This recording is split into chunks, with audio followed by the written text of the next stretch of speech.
From design thinking, moving on to some extremely visual, pleasing content. Our next presenter is Alexander Bøegh. He's the CIO at Bjarke Ingels Group. Bøegh is a group of architects, designers, thinkers, operating within the fields of architecture, landscape, urbanism, interior design, product design, research and development. Their pragmatic utopian designs include power plants where people can ski on the roof, flood protection that doubles as social space, and parking structures that become mountains of houses with gardens. I'm sure you explain all that. And hopefully they'll include a lot more Kisi readers in the future. Alexander, who started as an IT assistant at Bøegh, is that true? When they were 60 people with one office in Copenhagen 13 years ago. And Alexander just told me before the event that their initial office in New York was right behind this building. Fast forward today, when he's the CIO, and Bøegh has 7 global offices and just shy of 800 employees, probably more than that already. A pleasure to leave the stage to Alexander with the topic uncovering the aesthetics and security, technology, customization for standardized employee experience.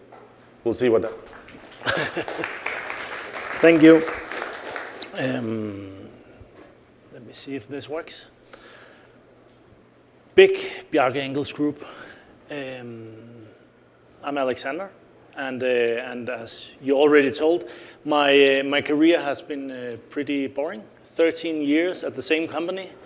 Started as an IT assistant, walked in from the street asking if they needed someone who could turn on a computer and install Acrobat Reader. And I was hired right away. Now, 13 years later, I have a master's degree in IT. I studied at Copenhagen Business School and Willamette in Oregon. I don't know if you have ever been to Salem in Oregon. The record holders of the biggest concentration of meth heads in the Pacific Northwest. I didn't know that when I applied. As Bernie just told, we have offices 7 places in the world. We started obviously in Copenhagen. Then 12 years ago, we opened our first office in New York, just up here on the west side, and then we moved to the building down here on Broadway.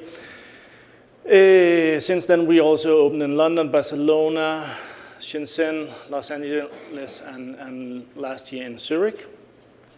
We are 7 offices. We are across 4 disciplines: landscape architecture, engineering, architecture, and products. We are owned by 23 partners who have 23 different opinions about aesthetics. We are just shy of 800 employees globally.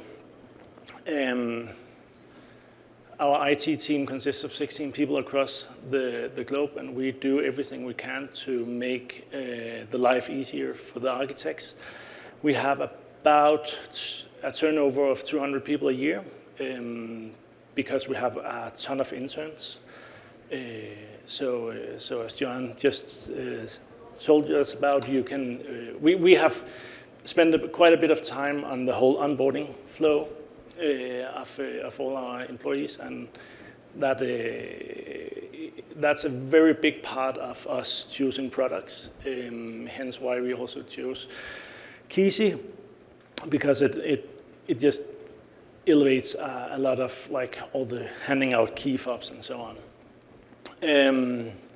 We are a design practice, and design in Danish is formgivning. Formgivning means form giving, and our mantra in everything we do is that we want to give form to the future. So everything we do is about the future and how we can do it in a sustainable way. Our founder Bjarke is always talking about holistic sustainability. So it's not just sustainability for the environment, but also for the community and for the people around and everything. As I said, we are across 4 disciplines. We call it LEAP. We do all kind of designs from products all the way up to plans for the planet, how we can live a sustainable life. And a few examples is here in New York. The reason we opened over here was because of our building on with West 57, our court scraper, where we have combined a skyscraper that you know from New York with a courtyard that you might know from Denmark. All bigger cities in Copenhagen, or buildings in Copenhagen have courtyards. So there's a building around, and then there's a communal area in the middle.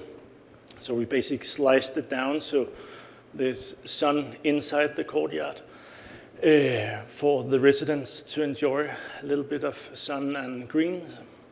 Then we are working with workspaces. Have done Google's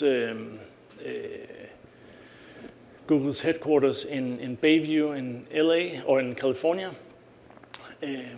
where these canopies works as solar panels and reflects the lights and only opens up for enough lights to make sure there's light inside but not too much heat. Having these green areas around.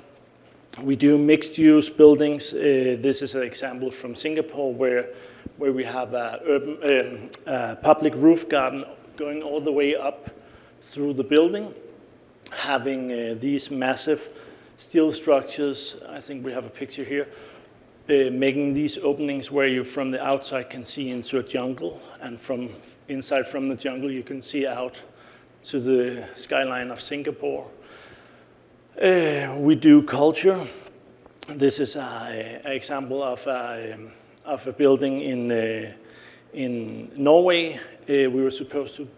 It's a private investor who have a huge area where he has art, and he wanted to have a little building here with a museum. And instead of doing a building, we proposed to make a bridge that functioned as a bridge and a museum to connect the landscape.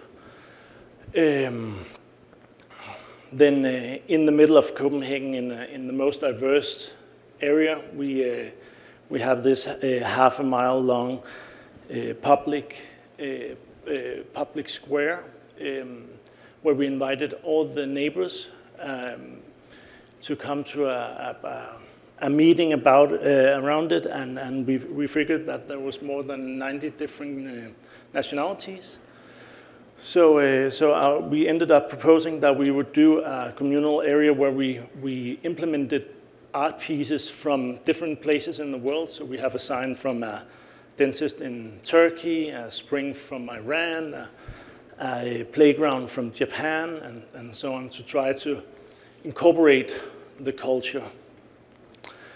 We've been working with some of the biggest restaurants in the world. This is a picture from Noma in Copenhagen, which is one of the best restaurants. As Bernie just said, we are doing a waste-to-energy plant in Copenhagen, and to make it a little more exciting for the community and for the citizens of Copenhagen, we made it into a ski slope, so you can ski on the power plant all year round, which has been a huge success, because in Denmark we have the weather to ski, but we don't have the mountains, so we have to build them ourselves. Mobility, we have been working with the Hyperloop One, or Virgin Hyperloop One, which I think they gone bankrupt, or we stopped, but we designed everything, and so it's ready if someone wants to take it over.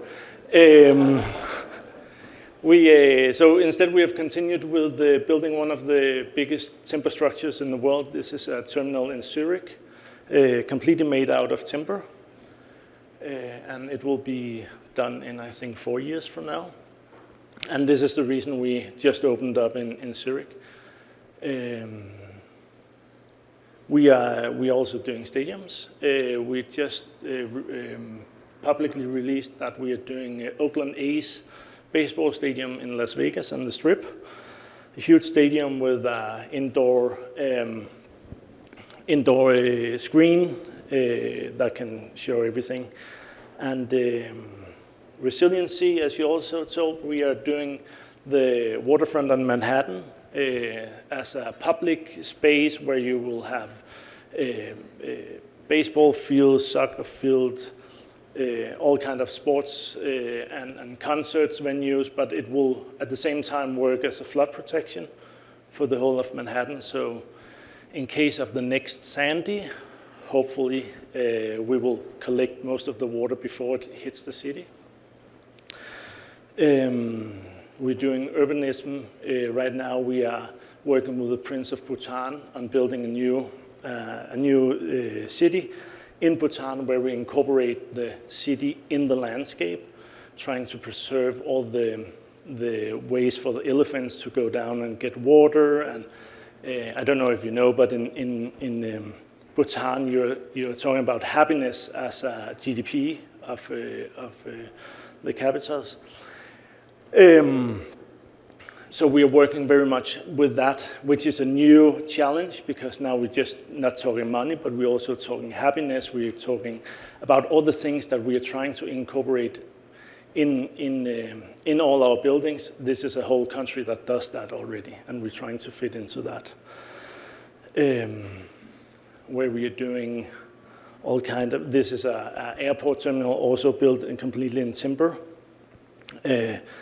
Urban gardening. So it functions as a bridge, but also as a garden, a public garden, to grow vegetables.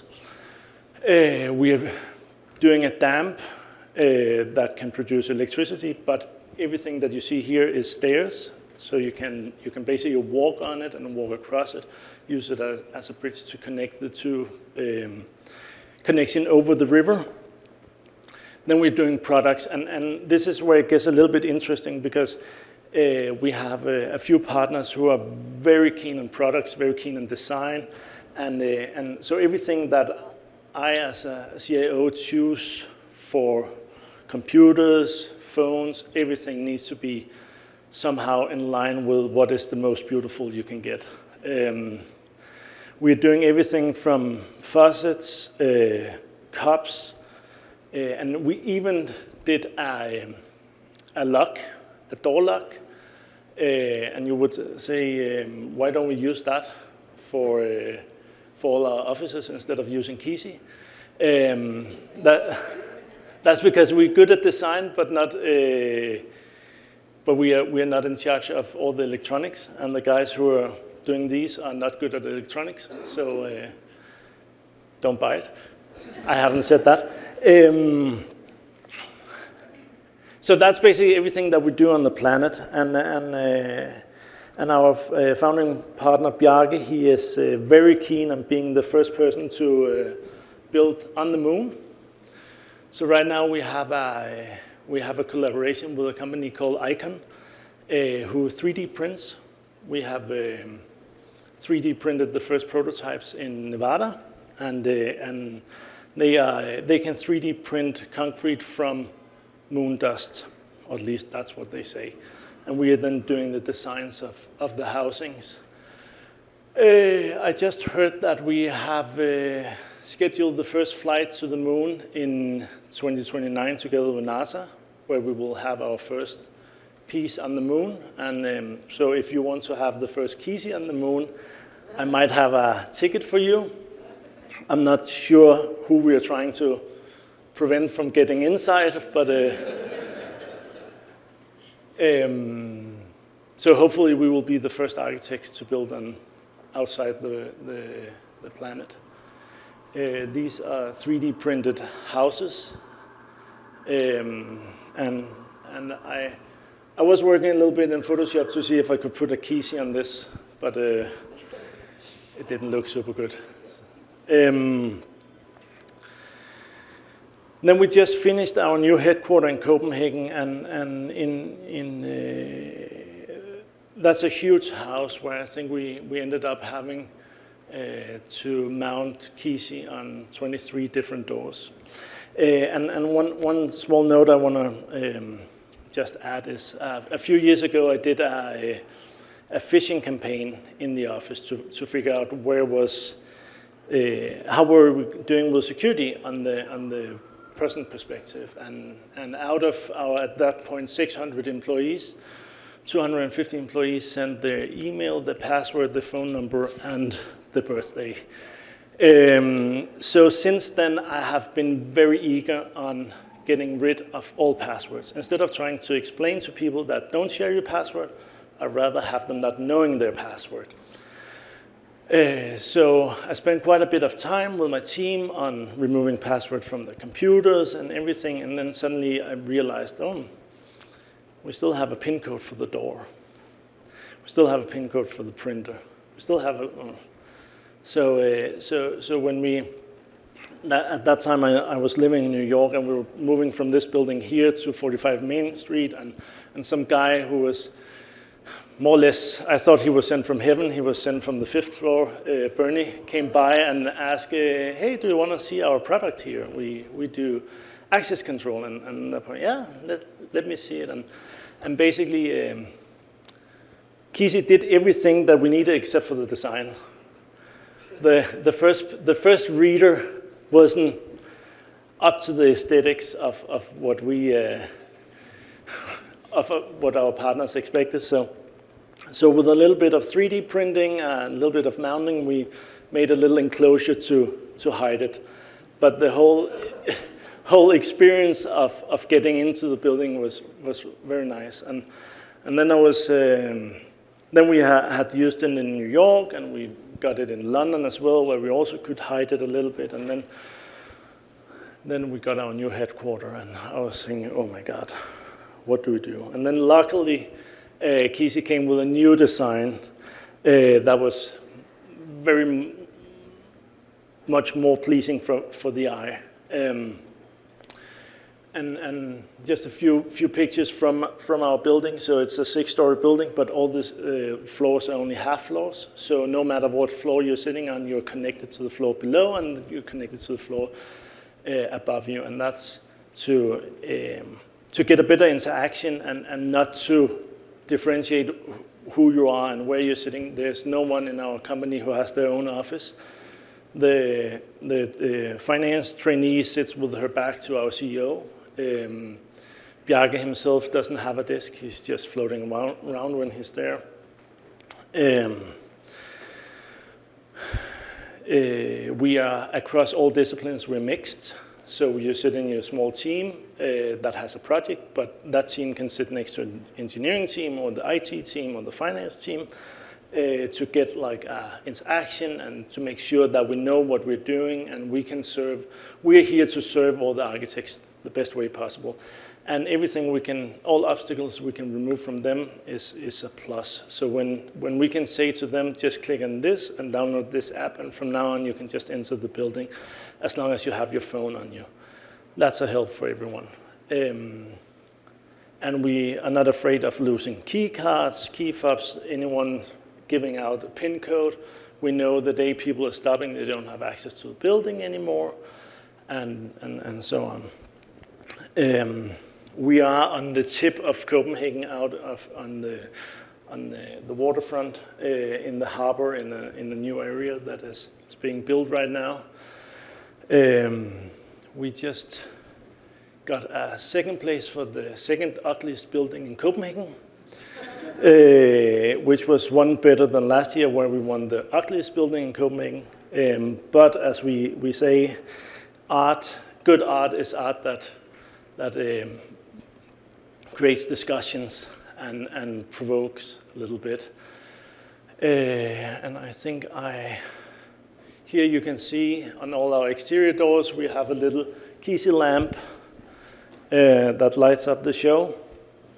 And it's aesthetically very much pleasing to look at it now. And a little drone photo. And obviously, as a design company, we are working with all kind of technologies, so drones, VR, AR, everything that you can can get in touch with. And we're trying to be on the forefront of everything to do with technology. Our whole building is not 100% self-sustained, but it has ground heating, so we don't spend any money on heating. We have solar panels on the roof that takes quite a bit of our energy. And yeah, unfortunately, the sun doesn't shine as much in Copenhagen as it does other places in the world. And we were not allowed to put up a windmill in the middle of Copenhagen. That's more or less what I have. If you want to see, like, experience our lobby from the inside, you can try to scan this one. It will give you an immersive experience on your phone of how that looks.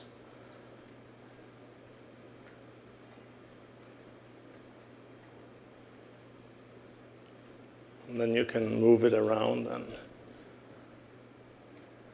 that's just a little gimmick we do for most of our projects. So the client, we can send it to our client, and they can see how the building will look in reality before it's built. I have been working quite a bit here in the last few months with Carl and his team on integrating Kisi into our alarm system, so we can arm and disarm our alarm in Copenhagen, because the whole building is ours. So we're also in charge of the alarm. The next step that I'm hoping, and that's the last code our employees have, is for the printers, is that we can get a Kisi reader to allow us to release prints. And I've been told that it might be possible. That's all for me. Yeah. I think we'll do a quick break. Sorry? I think we'll do a quick break. Okay. We do the designs, and then we can be design guardians. So we would always be together with someone. Actually, our headquarters is the first building that we built ourselves. And I think, I'm not sure it will be the last one, but we just need a little bit of time to land after that.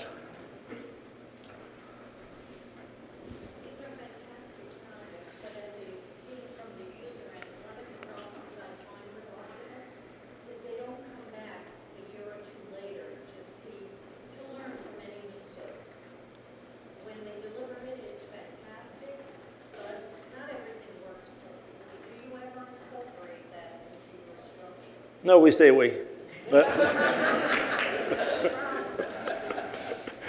No, I mean, we actually, as a company, and it's not 100% what you're asking, but as a company, we try, or in the past, we have tried to go on study trips every 3 years, where we would go to some countries where we have a lot of buildings and go and see them and talk to the people.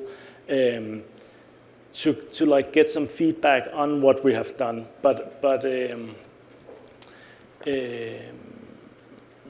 and a lot of our clients we have good relationships with and doing more and more work, so obviously we would get some feedback in that process. But I'm not sure that we have a strict process of getting back to all buildings that we have built to see what went good and what went wrong. Good. Thank you so much. Thanks so much, Alexander.